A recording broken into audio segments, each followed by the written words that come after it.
Greetings, everybody. I'm Marc David, founder of the Institute for the Psychology of Eating. And here we are in the Psychology of Eating podcast with Samaria today. Welcome, Samaria.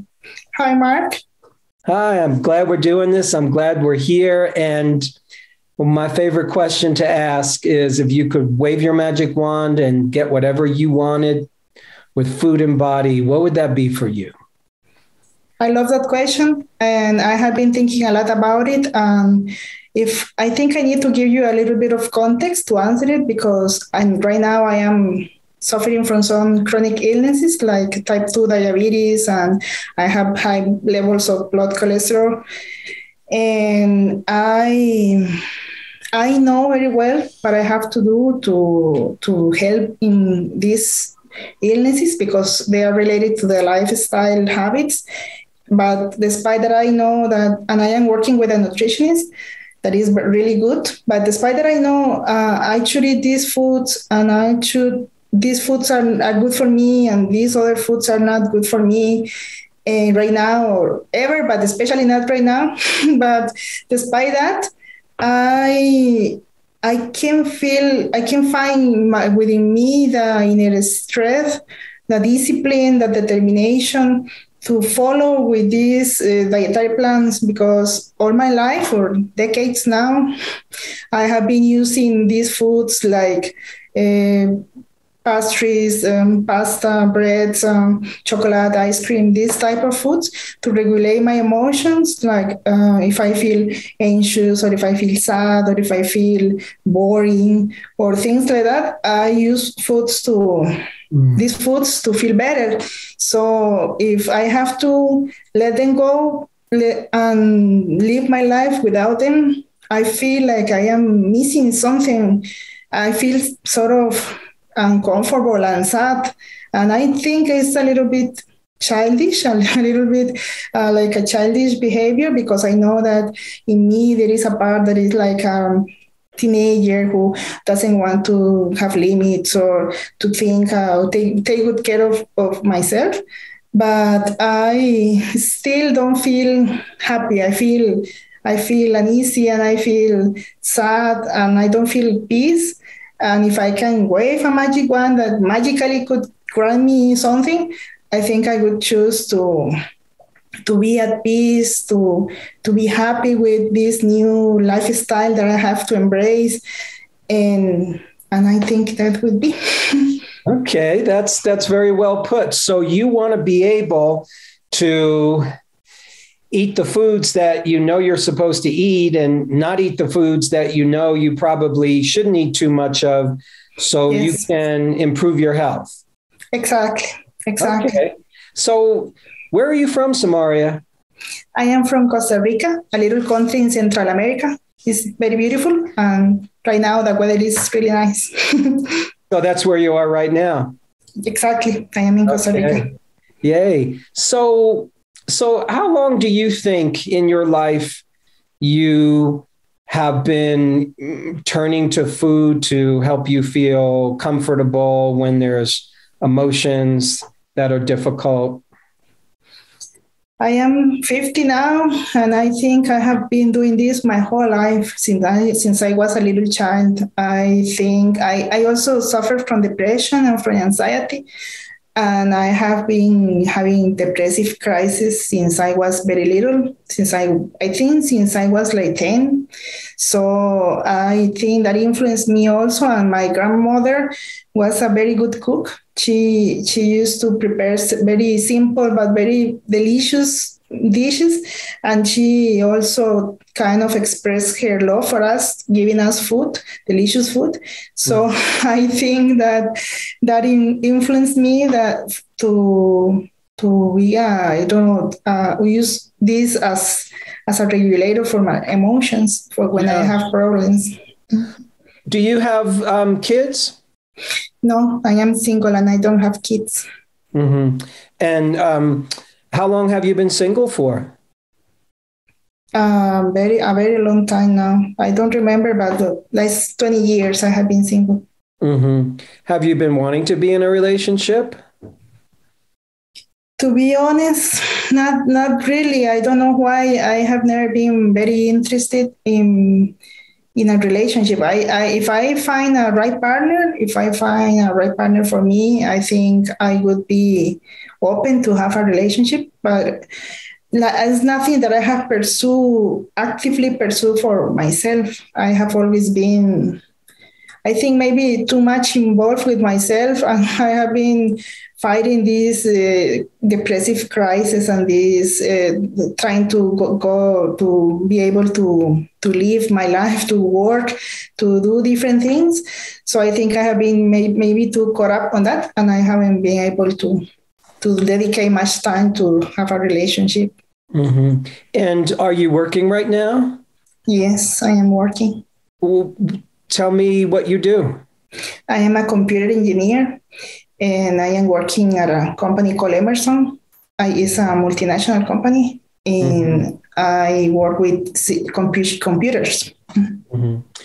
What are the things in your life that, if I asked you, what makes life worth living for you? What do you look forward to? That is a very good question because of my depression, sometimes I don't feel very, I don't know, like into the life, and I don't see the good things that life has. And I also working with a therapist, and I have been making improvements with my work with the therapy, to appreciate the little things in life, to be thankful for everything that you have, even the very little things, like, for example, having these glasses that may let me see better. But honestly, to feel like joy, and I am so happy to be alive. I'm so grateful for this opportunity in life. Sometimes it's difficult for me. Yes. Are you on any kind of medication? Yes, I am taking medication for my depression, for the anxiety, and also for the sugar levels on my blood and for the cholesterol. Mm-hmm. And what's the medication that you're taking for depression? An antidepressant called this Pristic. Mm-hmm. How long have you been on that? On that specific antidepressant, I have been taking it for, I think, 2 years, but I have been taking this type of medications for a long time now, like for 15 or 16 years. Mm-hmm. Do you feel it helps you? Not really, no. I think that I have tried very different types of antidepressants, and I have never felt like they really help me. I think that they sedate me, and they maybe make my thoughts a little bit slower, and that makes me feel better.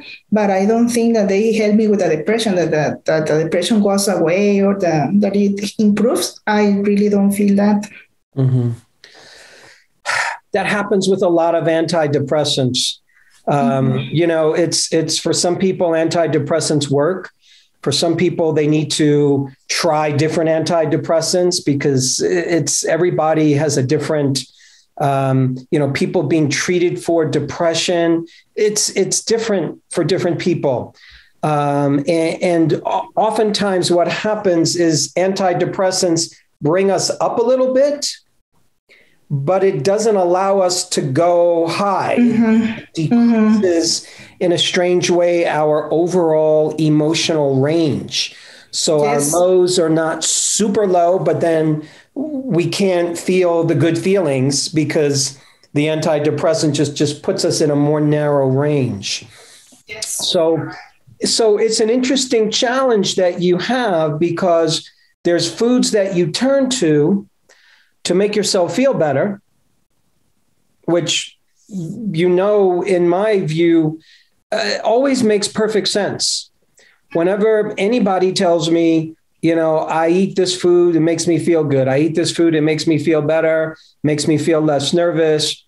I think, okay, that's what all human beings do. We use food in that way.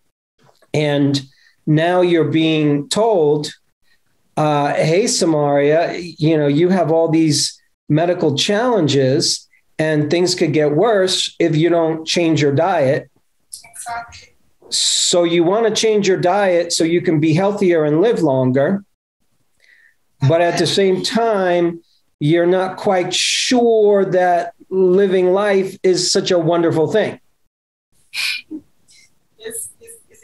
Yes, that's true. You see the challenge there. So I want to be healthier so I can live longer. In order to be healthier, I have to not eat the foods that really make me feel good. When I asked you, what makes you feel good in life, there's not an answer that really jumped out for you. And what happens is that for a lot of us, food becomes the best thing. So I'm going to guess for you that of everything in your life, food is at least most consistently makes you feel good. Exactly. Yes.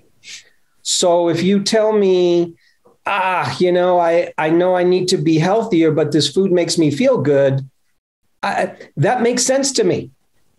It makes sense to me that you wouldn't want to let go of those foods, even though you know it's going to be healthier for you. Because in a strange way, long-term health it's not the biggest value for you right now. Yes, it's hard to see it. It's hard to see the benefits in the long term because maybe I am more accustomed to the short term, to immediate gratification, to immediate release of my symptoms. So if I had a symptom that would be, for example, if the diabetes or the cholesterol give me a symptom that I would feel right now, I think I would be more willing to do something about it right now. But since the damage that it produces in the long term, it's difficult for me to see it or to do something about it. Yes, exactly. So that's why I think in a way,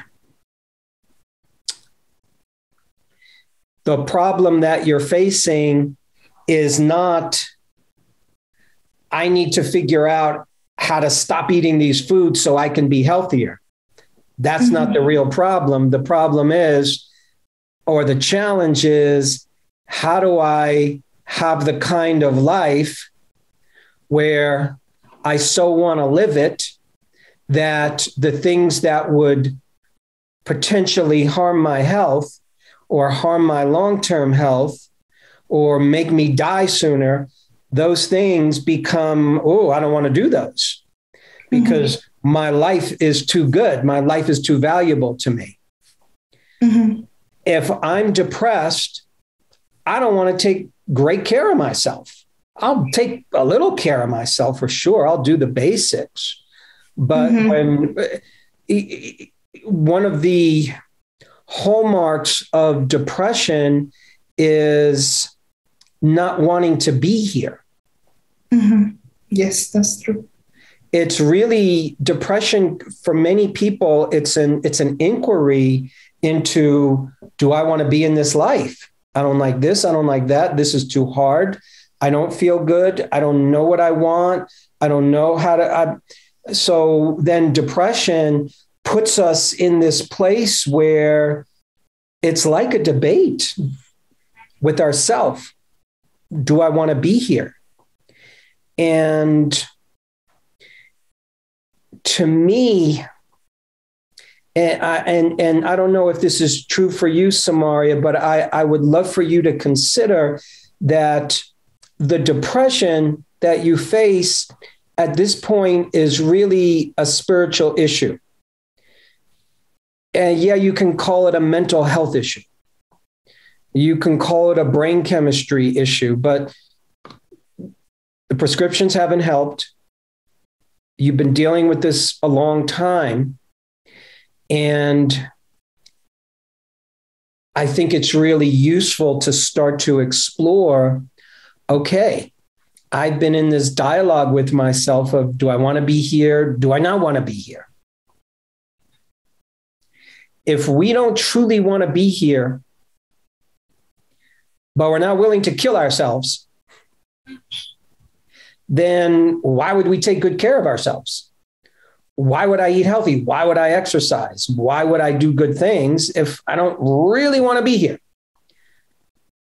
It's not so bad. My life is not so bad that I'm going to kill myself, but I just don't really want to do the things that are going to make me healthier, because who cares?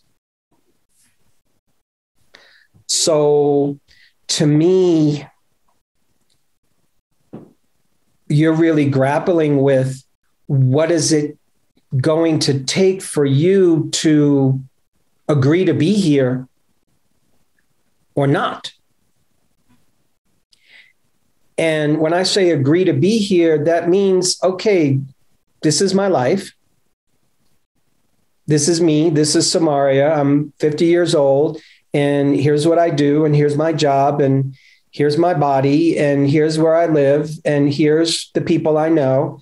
And what would make my life worth living? What would make me want to get up in the morning? What would make me want to live 30 more years or 40 more years?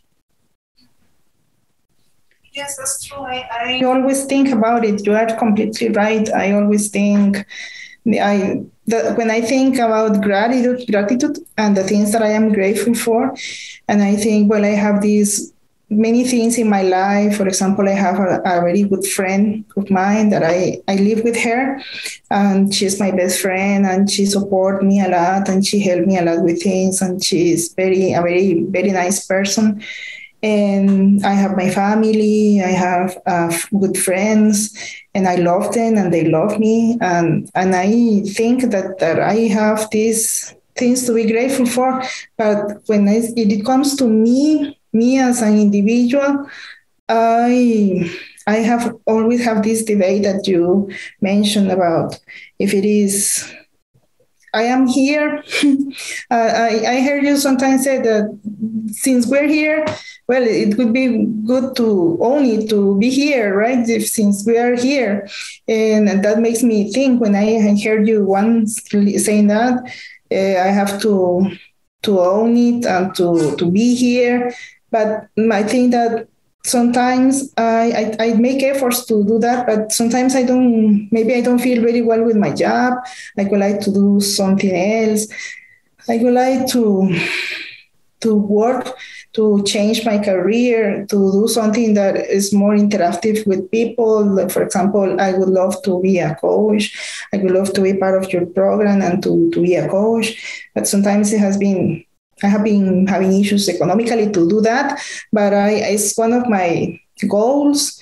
And I think if I could find something a purpose, and something that I would like to find that. I would like to find a purpose that makes me get up in the morning, that makes me jump out of the bed and say, wow, another day.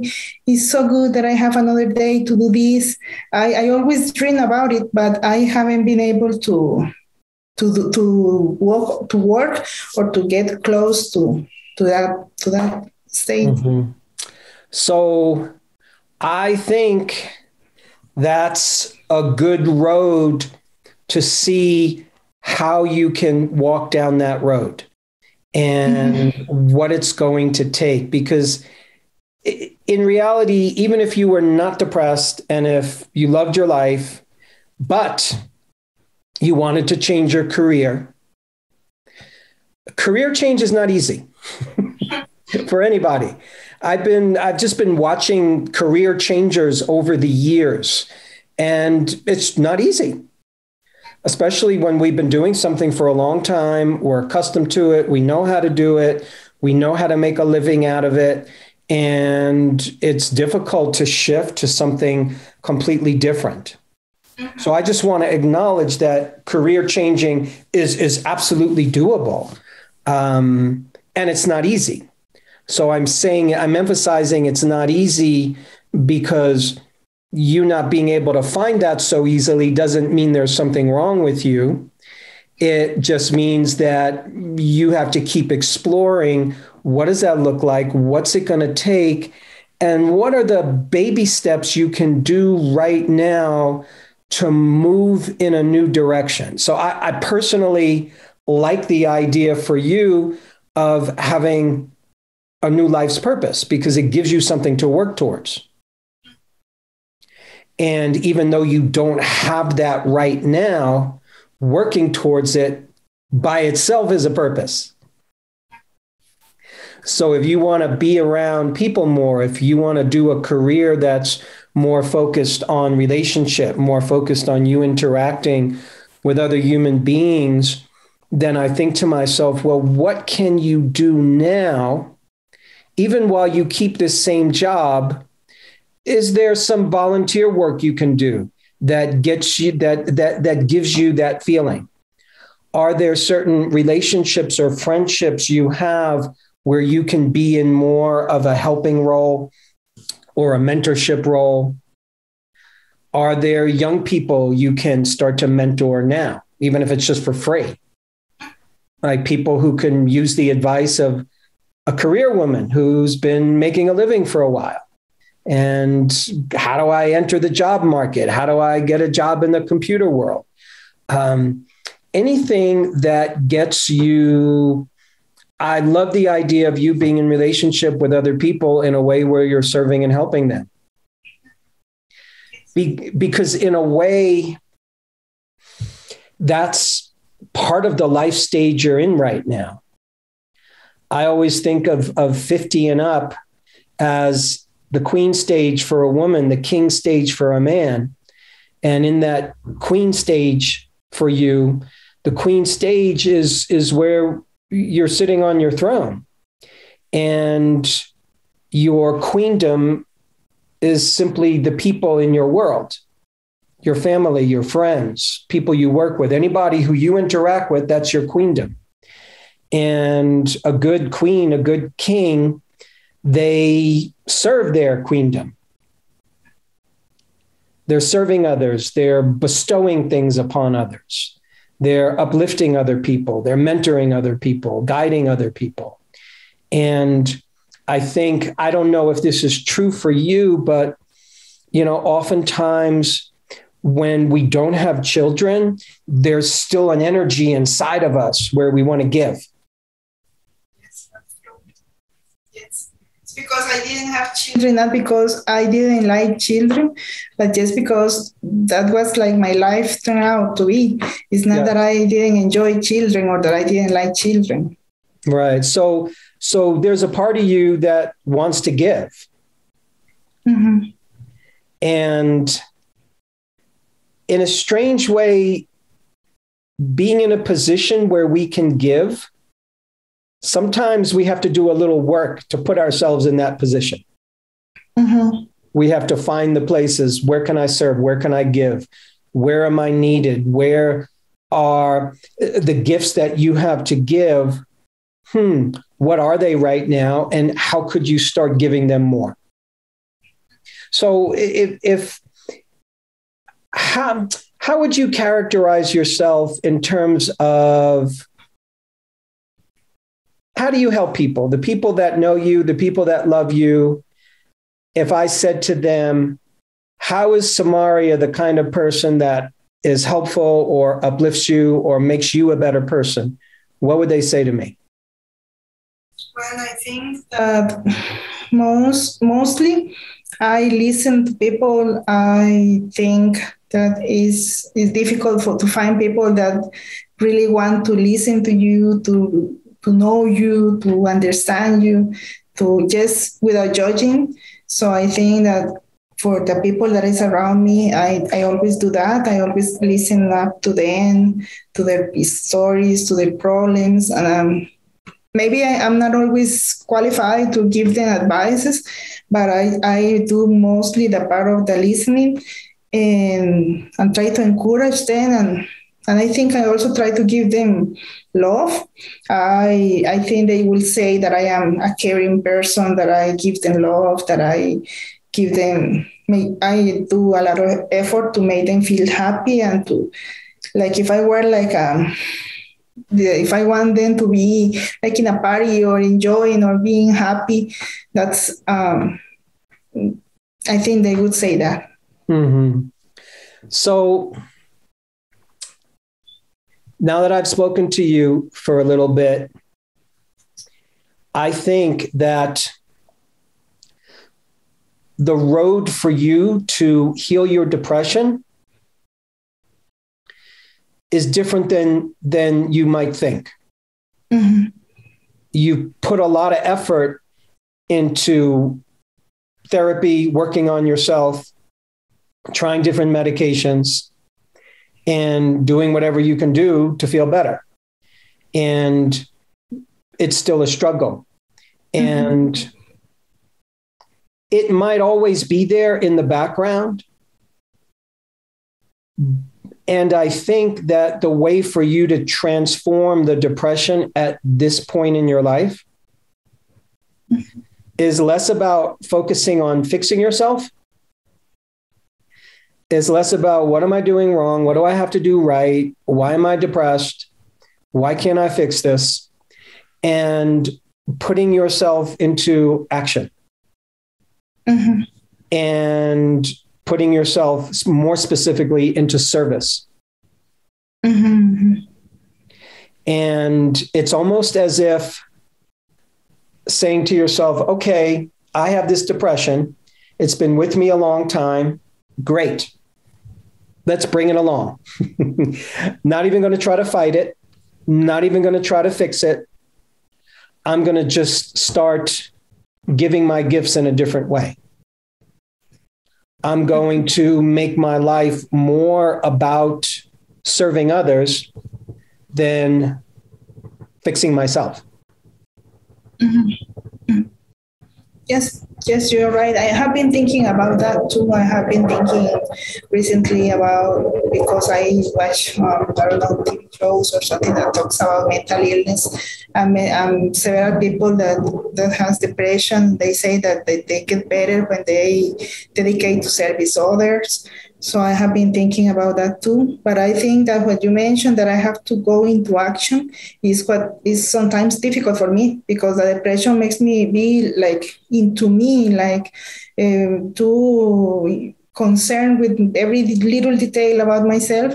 And it's difficult to go outside and interact with the world and take actions. But I think that I agree with you that that's what I have to do. Yes. I feel very strongly about this for you. It's, sometimes we find a reason to live when we're able to serve others. Mm-hmm. We find a reason to live when it's not just about me and my life and my problems and my energy and my issues and my concerns. Those are important to work on. And I understand what you just said. Like, yes, the depression stops me from taking action. So I would love for you to start to think about what are the little things you can do. Mm-hmm. The little things you can do where you can start being of service to people in a different way that might be more doable, that might be more easy. Mm-hmm. So it's identifying people in your life that you can be of service to. Mm-hmm. Identifying where's the place you can volunteer, where's the clinic, where's the hospital, where's the, any place where there's people in need, people who are in hospice and who are dying. Mm-hmm. Yeah, they can use a good listener. Mm-hmm. Mm-hmm. There's a lot of young people who need a big brother, a big sister. Mm-hmm. I don't know about your country. Here in this country, we have a program called Big Brother, Big Sister. It's a volunteer organization. So any way that you can start to do something a little different than how you've done it, mm-hmm. where you put yourself in the position where you're giving to others. Mm-hmm. Even if it's 1 hour a week, let's start there. Yes. Do any ideas come to mind as I'm saying those things and thinking of examples? Yes, here in Costa Rica, well, we are a poor country and we have many needs. There are a lot of volunteer organizations, and I have been thinking about that, about looking for something that I can do. Most of them are that that I identify more is with the ones that feed people, that feed people who live on the streets, or the ones that work with little children or with little young people who have mental illnesses for different reasons. Even at the company that I work, they have volunteering groups that do things, and I have been thinking about joining one of them. So I have been thinking about that because I think it's a good thing for me, but I have never took action because as you have just mentioned or talk about it, I am inside of me, and it's difficult for me to take action. But I think it's the moment. It's the moment to take action, to do things differently. Yes. Yes. I think that's the key, is doing things differently than how you've done, and starting to consider that, again, the way to heal your depression is not the same strategies you've been doing. Because the strategies you've been doing, which are the strategies that most professionals know, let's give you a medication and see if that works. So you've tried different medications, doesn't really work. You're doing therapy, therapy helps, but it's not taking you where you need to go. So then I say to myself, okay, if this road doesn't work, if that road doesn't work, let's try another road. And the road I'm suggesting is where the focus is less on you, on fixing your depression. It's just bringing it with you. It's saying, okay, I'm not going to fight this right now. And literally it's almost like, and I talk about this with weight loss, but sometimes it's true with depression. Sometimes we just need to give it a rest and not be fighting the depression, trying to overcome it, trying to defeat it. When I say bring it with you, it's acknowledging, okay, this has been with me for a while. I'm going to take a little bit of a break from trying to fix it and focus on giving my gifts. Okay. Sounds good, because I sometimes, since this disease or these symptoms have been with me for so long, I tend to be even scared about them. When I start feeling the symptoms, when I start feeling the depression or the sadness, I start feeling like scared, and I want to do something to avoid them, something to stop them, to control them, something like that. That's what I use food to regulate them, because it works very well. Because when I eat something like those type of foods, those emotions stop, at least for a little bit. Yes. But I think that I agree with you that I have been doing these things, like the medication, the therapy, and for a long time now, and haven't worked. And it is time to do something different, to take a different road. Yes. And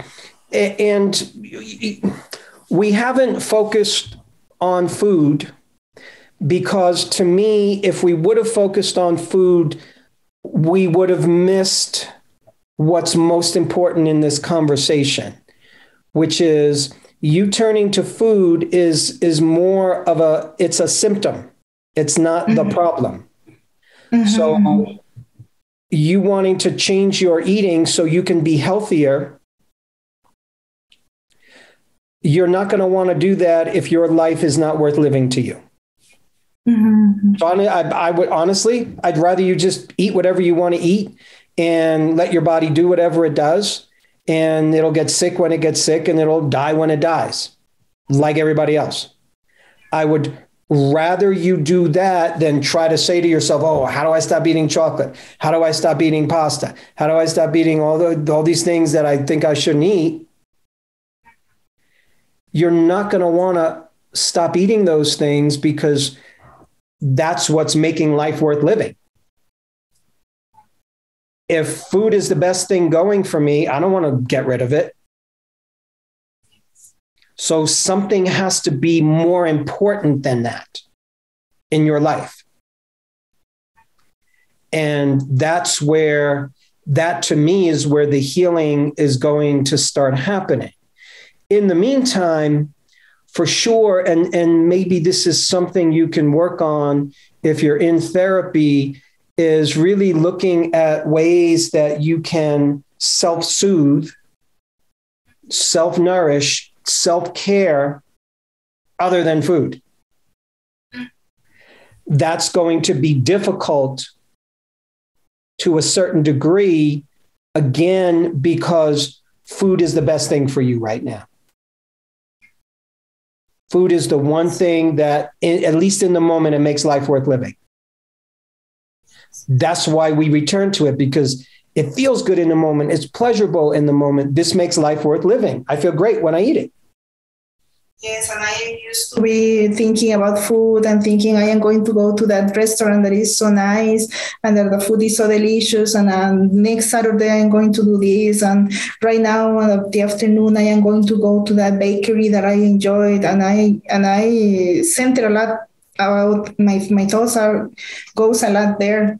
When I am feeling anxious or feeling sad or something, I fantasize with food, with eating, going to places or ordering for Uber Eats or something like that. And I agree with you. Yes. Yes. So then the work for you is to find the things in life that are more important than food. Of course, food is important. We need food. We have to eat. And yeah, we're going to always turn to food. Chances are we're going to always want to turn to food because it gives us comfort. So that experience will always be with us. And for you, I just want you to start to put your energy again into discovering what makes my life worth living. What's going to make me feel good inside myself like nothing else. And the one thing I could think of is that we've talked about is you being of service, you giving your gifts. And yeah, if you can change your career, great. But in the meantime, let's just start slowly. So you start with a volunteer program, you start with something that feels good where you're being able to be present with people, listening to them, caring for them, loving them. And I think you're going to start to see a difference about how you feel about yourself. Yes, I think so. I agree. Because sometimes in therapy, they have taught me to use breathing exercises to control anxiety and doing visualizations and tapping and those things, but they give me relief, but not as much relief as the food does for me. So I think I am going to continue doing these exercises, but as I think the key that you are telling me is the most important thing, that I need to find something that is as more important for me that the food. Yes, exactly. I think so. Exactly. And that's going to take time, but think of it as an exploration. Think of it as you making efforts and making steps to make your life worth living. Yes, because I think, because what you said at the beginning of the conversation, that why would I want to be healthy if I don't want to live? It really resonates with me because I think it's the key of the thing. Because one part of me definitely want to live, definitely want to be healthy and to that doesn't get worse with my illnesses, but still something is missing because I don't feel very happy living. So I think it's like a sort of a contradiction, but I think I understand what you say, that it's important to find something that I care about a lot more than food. Yes. Yes. Yes, Mark. Samaria, I'm so glad we had this conversation. I hope it was helpful for you. It is really helpful, Mark. I appreciate it a lot. Yeah. And I appreciate you being just so open and so honest, and just being willing to go to, what I think is a deep place. Mm-hmm. We've been talking about, things that really matter. And mm-hmm. It's not easy to be a human and be alive on planet Earth. It's not easy. Mm-hmm. We watch the TV and we watch the movies or social media, and it looks like everybody's having the best time in the world and everybody has the best life. And mm-hmm. This is not what I see when mm-hmm. when I'm with people, when I work with people. Life has its challenges, and mm-hmm. you're at a point, I think, where you have the tools. Mm-hmm. You have the tools and you have the maturity to go down a different road with yourself. And mm-hmm. that's what it's going to take to shift from the depression, is just going down a completely different road. Mm-hmm. And it's the road where you're not looking to fix your depression anymore. You're just looking to give what you have.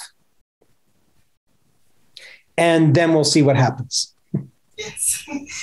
Marc, thank you. I really appreciate your advice. Has been really helpful. Thank you, Samaria, so much. Okay, thank you. You take care. And thanks, everybody, for tuning in. Hey, friends, we're so happy that you've joined us for another episode of The Psychology of Eating with Marc David. Are you loving these episodes? Then simply subscribe and you'll never miss an episode again. We'd also love it if you'd leave us a comment below so we can hear more about your own journey with food and body. And if you're curious about what we offer at the Institute for the Psychology of Eating, including our internationally acclaimed coach certification training that's rooted in dynamic eating psychology and mind-body nutrition, please head on over to our website, psychologyofeating.com. Until next time, take care. And remember, having the body you want starts with loving the body you have.